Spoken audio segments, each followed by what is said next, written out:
Alright, good morning everyone, welcome back to the show. I'm your charming self-proclaimed yet still humble host Mukluk. Today we are back in Warhammer 40k Rogue Trader.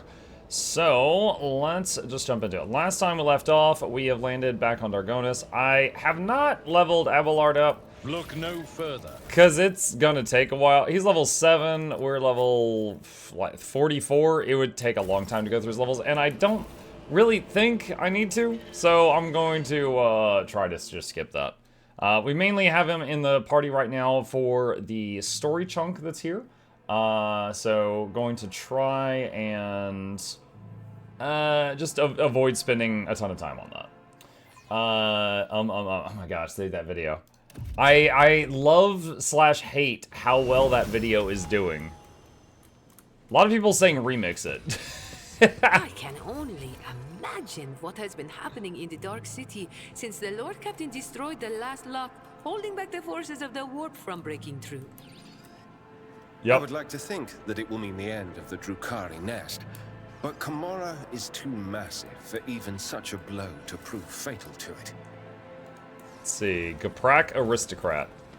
The man swaying slightly is mumbling a prayer to the Emperor.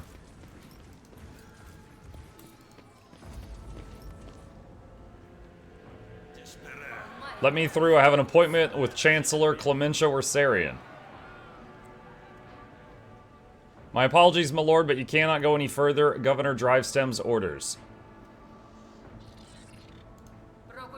This is ridiculous. I shall complain. Move over. Let his lordship the rogue trader through. Oh, I humbly beg your pardon, your lordship. Your lordship, please this way. Governor Urban Drivestem. Your lordship, 'tis an honor. Governor Urban Drivestem seems to materialize out of thin air, so suddenly does he emerge from the crowd. I regret that such unfortunate circumstances have occasioned the rogue trader's visit to the capital. Clementia tries to take a step toward you, but the warden nearby stops her. Her face is veiled with fear and weariness. Your lordship, you are here. Please, you must hear us out. The rogue trader is undoubtedly here to listen to the testimony of each and every one of us and to punish the traitors. The governor's words directed at Clementia are harsh, but they are echoed by the scornful sneers and whispers of the assembled nobles. Abelard, we've known each other for many decades now, and we have had our fair share of disagreements. But do you really think my flesh and blood would trample upon the very definition of honor and loyalty? Abelard's voice is quivering with rage.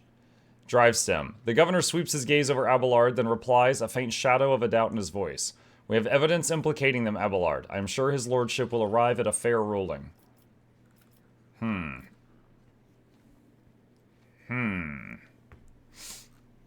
What are the charges against House Worsarian? Disruption of logistical lines, bribery of Adeptus Administratum officials, document forgery, and organization of heretical insurrections. On top of the evidently devastating economic impact this has had on your protectorate, these criminal acts have impeded the delivery of the imperial tithe, which in turn has drawn the Administratum's attention. Needless to say, the esteemed Adeptus Arbites cannot ignore the situation either, and before their representatives arrive at the palace, we are obligated to identify and punish those responsible. Clementia, I wish to hear your account. Your lordship, House Worsarian, denies all charges laid against it. Clementia glances at the governor with defiance. These last few months have indeed been trying for Dargonis, but we have done our best to remedy the situation. My family's every effort was focused on stabilizing the capital's logistics and economy, so much so that we failed to notice the web of intrigue unfolding behind our backs. What happened on Dargonis in my absence? When we caught wind of the rumors of your disappearance, we patiently awaited news of your return, but then Dargonis was struck by a series of terrible events. The first was the sabotage of logistics that hampered shipments. Then mass unrest spread across the entire planet, and the minor noble houses began squabbling among themselves, trying to pin the blame on their rivals. We took great pains to calm them down and managed to quash the revolt, though not without some outside help, unfortunately. These events have also been overshadowed by the, I'm ashamed to even say it in front of you, your lordship, the rumors circulating among the higher houses. The governor stammers, then takes a deep breath. Some were calling for Theodore's true heir to be installed as head of your house, Kunrad Vuktvir. Not all of your subjects have forgotten his past efforts for the benefit of the Trade Protectorate. Drivestem stops talking, watching you with a tense expression. When the investigation was launched, the evidence led us to the Rosarians. Why are there dead bodies at the entrance to my palace? Your lordship, I humbly beg your pardon. Drivestem bows once again, trying to placate you. You see, right before your arrival, the palace guard discovered a plot to assassinate you. Fortunately, the malefactors were disposed of before they could cause you any harm.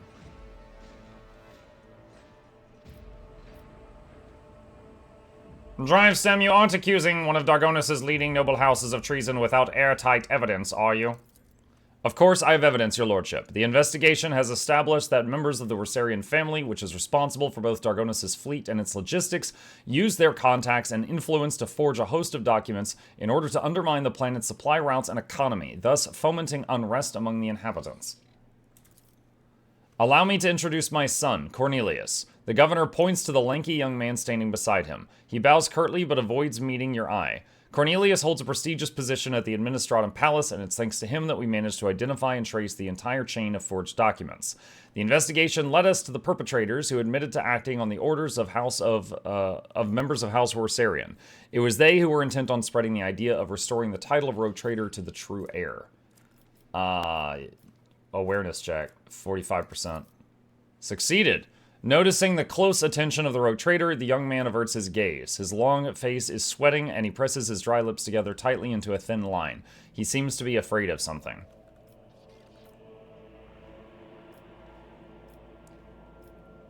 Speak to the heads of houses present. Do you support the governor's accusations? The aristocrats in attendance exchange glances, the noble lords averting their gazes, and the noble ladies hiding behind their fans. No one is willing to be the first to answer. Macarius Sarbak. Over his many years of service, Governor Drivestem earned Theodora's trust, and he holds his high office for a reason. Sarbak's tone is stern and imperious. On behalf of House Sarbak, I support his accusations. Toriana Gaprak. Your lordship, Governor Drivestem has always faithfully served the rogue traders of House von Valancius and concerned himself with the future of your trade dynasty. And so, House Gaprak thinks his charges against House Rosarian to be sound. The Augmetics hide Toriana's emotion, but her voice sounds slightly timorous. Clementia Rosarian. I humbly ask you to allow me to speak in defense of my family's honor. The evidence provided by the governor is utterly false. I cannot refute it, but I could say with confidence that no one from my family has ever tried to forge documents in the Adeptus Administratum, let alone undermine the economy of your capital.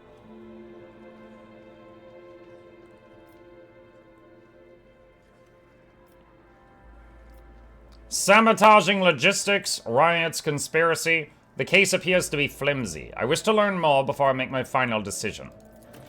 As you wish, your lordship. The governor inclines his head in a stiff bow. Speak to me when you're ready to announce your verdict. Thank you for your willingness to help, Lord Captain. I am certain that all the charges are false, and I would be grateful for your help in exposing them as such. I think you should speak to everyone present, the noble lords and ladies.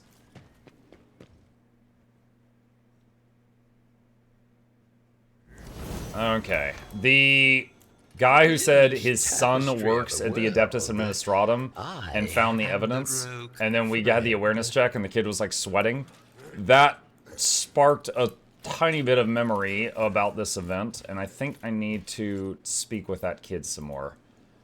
I gotta find him though. Is this it? Cornelius Drivestem, is that him? Governor Drivestem is surrounded by his retinue, who are all dressed in expensive gowns and finery. The matching color scheme of their outfits and the striking physical resemblance among them suggest they all come from one family. Your lordship, thank you for giving this case your undivided attention.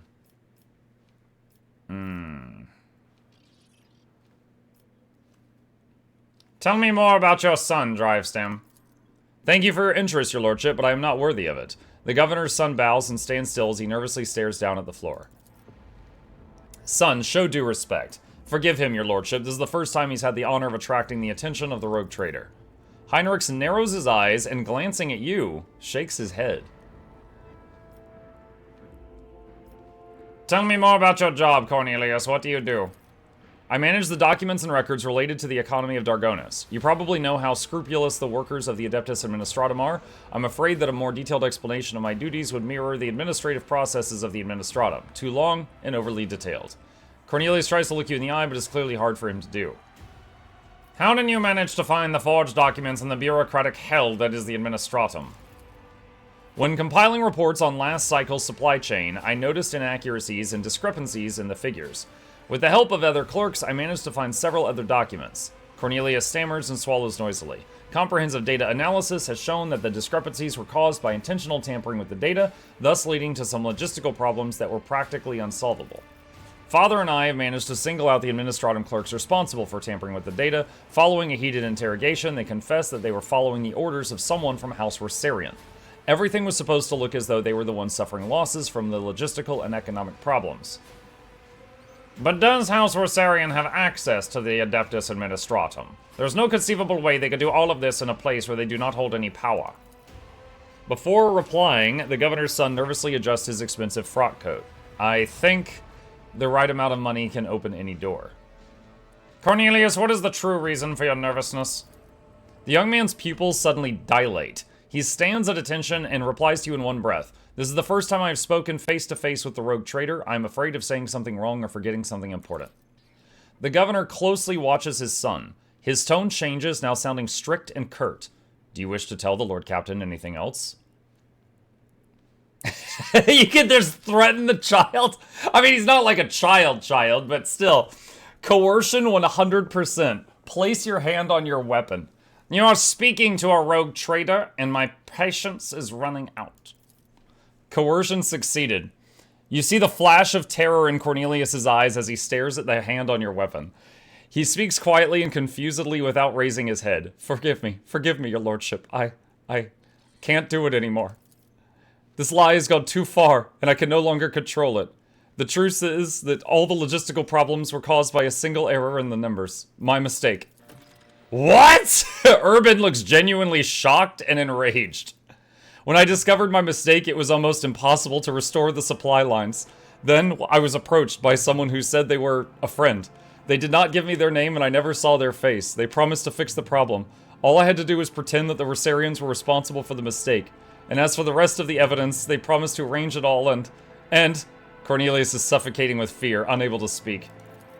Urban curls his hands into fists, his knuckles turning white. What have you done? How could you? Your lordship! He suddenly turns to you as if trying to shield his son. This is my fault. I trusted my son and have failed you in doing so. I beg you, have mercy. Abelard shakes his head. And you called my family's honor into question, Urban.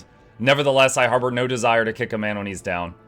Lord Captain, the confession you've obtained means that House Rosarian can now be cleared of all charges. But we still do not know who is behind the forgeries, the riots, the plot, and the assassination attempt. Someone is committing their foul deeds and sowing chaos right under your subjects' noses. To leave that stone unturned would be dangerous. When is this friend that approached you, Cornelius? How did the two of you communicate? Just saw the new video Noxy made of you. Oh my god. I hate that video is doing so well. By letter. I received a letter out of the blue one day. It was unsigned, but the person writing already knew about my erroneous calculations. They offered to help me cover up my misdeed, and in return, I would name the Rosarians as the ones that sabotaged the supply lines. Sorry, voice is hoarse. All I had to do was gather together some documents and reports that were listed in one of the letters and keep my mouth shut.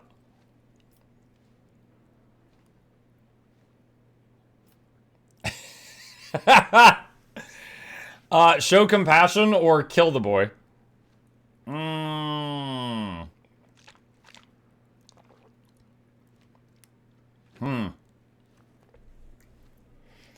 Last time I showed compassion. I've never seen what happened here. I mean, but he was about to let that entire family be destroyed.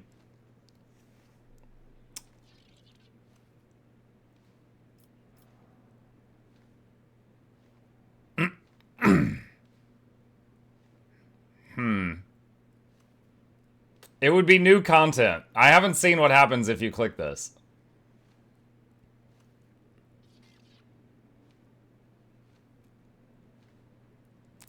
Cornelius Drivestem, I hereby sentence you to death immediately. No, he's not gonna do it right now, is he? Oh my god! Dude, right in front of his whole family. The governor stares at the lifeless body of his son for some time, barely moving a muscle. With trembling lips, he suddenly speaks in a surprisingly firm voice. Thank you, your lordship. This is a disgrace to my family. I hope I can atone for it. Just move on. All of the assailants were high-functioning servitors. Such servitors are only employed by families close to the Adeptus Mechanicus. High-functioning servitors. Drivestem ponders this, rubbing his chin with his thumb. Such servitors are indeed rare, and the Caprax do have them in their service, but this could have been done intentionally with an eye to confusing you. Anyone with the desire and sufficient funds can hire them. I shall return to you later. Just cut all the blood puddles spreading. They will see. Bro's evil? Yes, I mean, that indeed. kid, They his all lie will was going to see. kill the entire Wersarian noble family. And he only stopped because I caught him. So, I mean... he ain't innocent. The lords and ladies sumptuously dressed in the colors of House Caprak are standing in a half circle around Toriana and her son Viscit. The bodies and faces of almost every member of this dynasty are covered in large ornate augmetics. Toriana Caprak curtsies to you. Her mechanical voice sounds distant and indifferent. Greetings, your lordship. May the Omnissiah grant you understanding. With a click, her visor oculars swivel to the seneschal. Abelard, it must be difficult for you to be here under these circumstances with your house standing accused of such a grave crime. My family, Lady Toriana, is yet to be found guilty of anything. That verdict is for the rogue trader to reach. I have examined the bodies of the assailants that were killed today. All of them were high-functioning servitors. Such servitors are only employed by families close to the Adeptus Mechanicus. Isn't that so? It is impossible to read Toriana's emotions in her heavily augmented face, but her sudden turn toward her family betrays her confusion and surprise. Perplexed whispers bounce from one family member to another. Impossible! We came here by ourselves without any servitors. We know nothing about it. Your lordship, thank you for informing us of this. You are absolutely right. My house has indeed been endowed with high-functioning servitors, a blessing for those who revere the Omnissiah. But today, none of our house members were accompanied by them.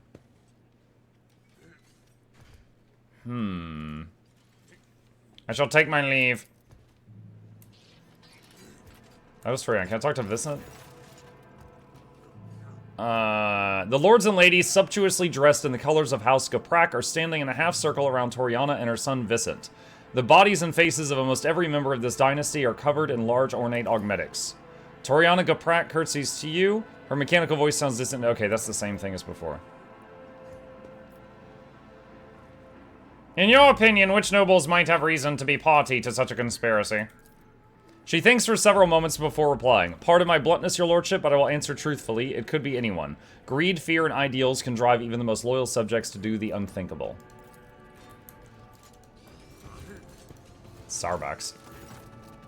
Before bowing, Sarbax scrutinizes you with a bitter, judgmental look. Your lordship. Hedka Sarback, looking like a younger copy of his father, stands at a slight distance close to his mother. An expensive yet understated dress serves as highlight to the dazzling beauty of Macarius' wife, Regina Sarback. Can I talk to any of them?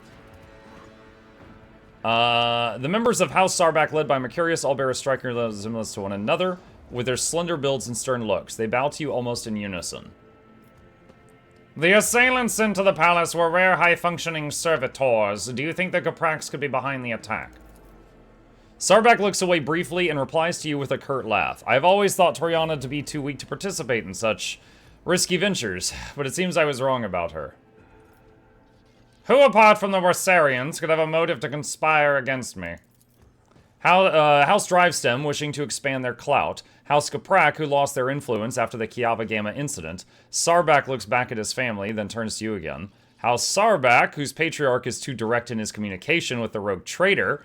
Anyone could have a reason to conspire against you, and equally they could have none. It is not a question of motive, but of loyalty. Each of your subjects has sworn an oath of loyalty to you, so whose sincerity do you doubt? And do you really believe the Wersarians are guilty? Certainly, Sarback replies without hesitation. Governor Drivestem possesses proof of their guilt, and they have no means by which to refute it. Even if I were to entertain the idea that the Wersarians are being framed, how much longer would their house have lasted anyway if one is so ill-prepared for treachery? He addresses Abelard with a slightly mocking tone. My advice to House Rosarian would be not to appeal to the rogue trader for help, but instead to simply stop, accept their fate, and not make matters worse for themselves. Abelard, I cannot remember Mukluk von Valencia seeking your advice on what House Rosarian should do in this situation. Pay attention, Macarius. Focus on the rogue trader's questions. What lies beyond? Clementia. As you draw closer, the wardens step aside, bowing respectfully, allowing you to approach the Rosarian family. Clementia, tired and slightly disheveled, is the first to bow her head to you in deference. Several men and women behind her follow suit.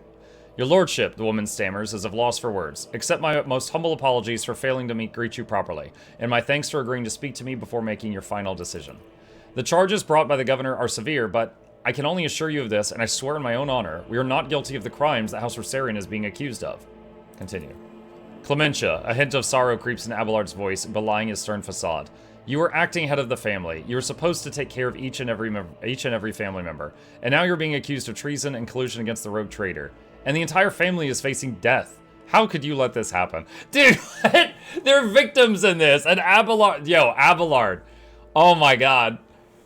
Talk about kicking someone while... Didn't he just say a minute ago he wasn't going to kick that other guy while he was down, and now he's kicking his own family? The attackers were high-functioning servitors, ones that look close to ordinary humans. Do you know anything about them? Servitors? Is that so? Clementia crosses her arms and furrows her brow, deep in thought. I have encountered servitors that were indistinguishable from normal augmented humans, but only once. They were accompanying several members of House Caprak.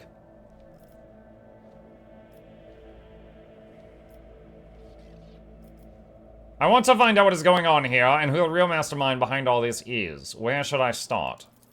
I'm afraid I cannot be of much help. Talk to the representatives of other houses, eavesdrop on their retinue, and perhaps you will hear something unusual. If you are not guilty, who is? Who stands to gain from framing you? Anyone, really. Clementia replies with a bitter laugh. The other houses consider us unworthy of our position, and many would jump at the chance to get rid of us and gain control over what was once our domain. The planet's fleet and logistics at the very least. Lady Theodora chose to grant noble status to House Rosarian, but the other houses, who have served in the Expanse for millennia, did not welcome the decision. It has led to some difficulties. I must take my leave. One step at a time amidst the madness. Alright, we solved the mystery of who did this in record time, but now we've got to deal with the thing with the assassin servitor things. This guy's a Caprak. A finely dressed man of middle years is kneeling in front of the altar, his palms folded in prayer close to his face. The implant-free parts of his skin are a sickly blue color. The noble man does not react to your presence, he does not lift his head, he does not blink, he does not even breathe. Only when you draw closer do you realize he is dead. Splat. Abelard looks at the man, his eyes grim. The colors of House Caprak. I do not believe he decided to take his own life in such an extravagant way. As far as I know, there is a warden post here, but I do not see any wardens. The Seneschal looks around. There's no one here to ask about what happened here, or with whom this man spoke with before he died. I would like to ask Urbend where the palace guard suddenly disappeared to. Heinrichs leans toward the dead man. A familiar sight. There are poisons that rapidly damage the nervous system, causing paralytic spasms throughout the body once injected. The victims usually suffocate slowly and painfully, unable to call for help. What a surprise! You are versed in the art of underhanded murder. Have you often resorted to the coward's weapon in your life rather than fighting fair? I have. Just instantly, yeah? All of my victims were enemies of the Imperium who could not have been reached by any other means. Would you prefer they still be alive, my Lord Ulfar? Heinrichs meets the wolf's menacing gaze with dignity, ignoring the almost palpable wave of threat emanating from the Angel of the Emperor. Terrible awareness check. Whoa, succeeded at 10%. There are no visible wounds on the body, but near the edge of the gold-trimmed collar, you notice a tiny puncture in his blue skin, likely a wound caused by a thin needle. Search the pockets. Yo, Leo Rose, thank you for the prime. Appreciate you. You discover a secret pocket in the lining of the dead man's luxurious jacket. You find a folded piece of paper inside, hiding behind a handkerchief embroidered with the initials HG. Make sure that the rogue trader is attacked by someone loyal. It should appear as if it was all staged to let the Rosarian family escape. This is the last assignment. Soon your debt will be paid off in full. Alright. Look around. You're almost certain that wardens are usually stationed nearby, but their post is empty. Where have they gone? This would be an excellent question for Governor Drivestem. There will be no peace in my way. Also, that was a member of the Kaprak, so I think I should talk to them as well.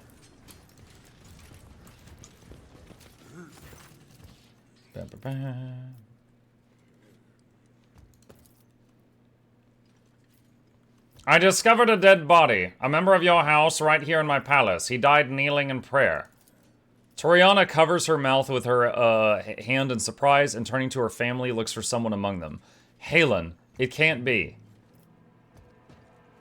Halen was it. Tell me about him, Toriana. Halen is one of the lower-ranking members of House Kaprak. Despite his advanced age, he never held high office, but he was forever striving to better his position, even beyond his abilities. Many members of my house struggled to cope with the misfortune that befell Kiava Gamma and our family. Some members could not reconcile themselves to our new position. Halen was one of them. Kiava Gamma was the Forge world that had corruption all over it. The dead man had a note on him. It mentioned some sort of debt. Let me have a look. Oh, Halen, you fool. Forgive me, your lordship, but I have nothing to say. This is the first I've seen of this letter, and I have no idea what kind of debt it might refer to. What could have happened to him? Toriana's visor oculars are fixed on the floor, her fingers restlessly clenching on the fabric of her dress. Toriana, the time to keep silent has long gone. The future of the Von Valancius trade dynasty and your house are both at stake now. We lost Kiava Gamma, a truly devastating blow to every member of House Kaprak. I lost all hope for the future, and my kin lost their sense of purpose. We needed time to recover and chart a new course for ourselves. We were and still are more than capable of doing that. But I will not deny it. The other houses have offered us their assistance for their own self-serving ends. Perhaps Halen decided to take them up on one of their offers behind my back. The Seneschal bows ever so slightly and speaks quietly so that only you can hear him. Lord Captain, the Kapraks, or all or perhaps only some of them, are definitely involved, but I suspect that they were not behind the plot against you.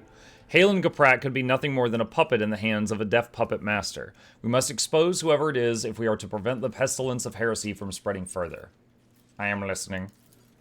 Interrogate the heads of the Drivestem and Starback houses. One of them has been pulling the strings here. Once we uncover new evidence, announce that the guilty party will be publicly executed. Before you pronounce the verdict, I suggest focusing on each house in your indictment speech, and I shall observe them.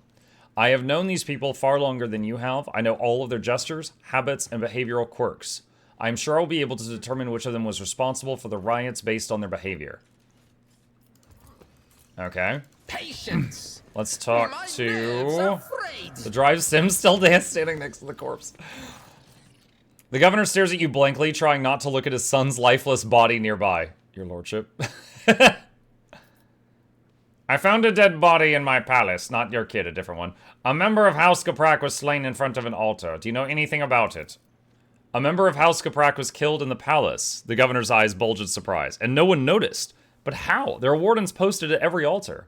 There was no one near the deceased. The wardens had left their post. Did you order them to do so? Emperor forbid, your lordship. The governor helplessly throws his hands up in the air as if to signify his powerlessness. Your negligence is stunning, Urban. An assassination attempt followed by a mysterious death, and yet here you are, oblivious to everything. Dude, Abelard said he wasn't going to kick this man while he's down when the kid died, and now he's kicking everywhere else he possibly can. Oblivious to everything. The rogue trader can justly accuse you of allowing a noble to be killed in the palace and of failing to even notice it. It may be so, but it is for the rogue trader to accuse me of negligence, not you. The governor addresses you once more. Your lordship, accept my deepest apologies for my imprudence. Nothing matters more to me than my honor. I shall send the servants to deal with all this immediately. Did you see Halen Kaprak today before I arrived? Halen? I did not see him myself, but perhaps... The governor turns around and asks his family, have any of you seen him today? The nobles talk quietly among themselves, and then a middle-aged woman with a tall, extravagant hairstyle replies to you. I think my sister and I saw him sitting on the bench some distance away from the palace's entrance. We think he was accompanied by a gentleman, but forgive us, your lordship, we could not make out his face. Lead me to that place. Of course, consider it done.